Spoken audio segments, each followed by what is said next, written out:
Okay, so for a residual plot, basically what it is it's a secondary graph.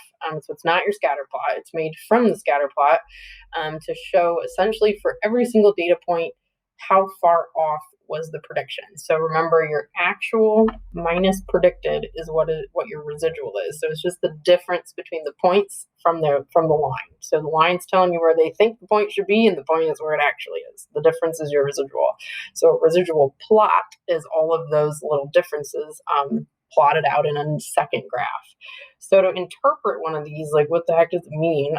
So let me just kind of show you how it's constructed. So I'm going to use the two yellow dots here because those are easy to see. So for this first one, if I notice, like this first one and the second one, they're pretty close together. They're not too far from my line. My line is above both of those points. So I could take the actual, if I had an equation for this line, I would get what the line is predicting it to be. And that difference, I would sketch onto my scatter plot. So I would make a point out of that. So this line, two lines. Hold on, let me clear that up. So the little line between the point and your line is going to be this number, which is your residual.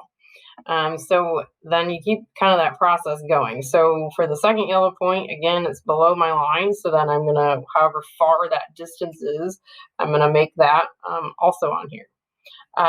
So if I look at some of these residuals, I can see that there's some above and below zero. So these are positive up here. Notice zero is right here, and the negative ones are down below. So what I want to think about in terms of interpreting, so how well was my line doing at predicting things?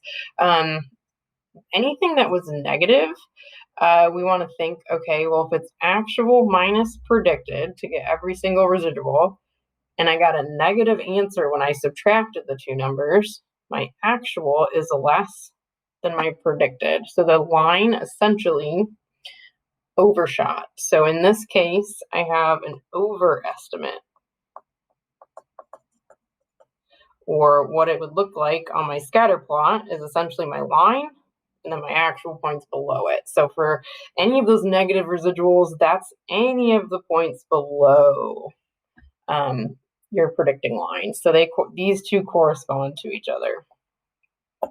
Now, anything above then, so we got to think the opposite. So any positive residual, again, if we're doing actual minus predicted, and I get a positive number, that means my actual was bigger than my prediction. So that's any of the points up here that I took and found how far they were from the line and put their point on this graph. So in this case, we would say the line for any point there was an underestimate. So that would look like this. You have your line, but your actual point is above it. So that's kind of the difference there. Now, in terms of a linear relationship, if this residual plot has no pattern in it, meaning essentially you have consistently just like I overestimated, underestimated, overestimated, back and forth between those, kind of like how the lines would scatter up above and below your line, your least squares regression line here. We would say if the residual plot has no pattern, then the original data must be linear. So this is an example of seeing no pattern here, but realizing that original data it came from was in fact linear. So when you're making a final interpretation or using the residual plot, no pattern means the original data is linear. So any pattern in the residual plot, the second graph, means the original data it came from is not linear.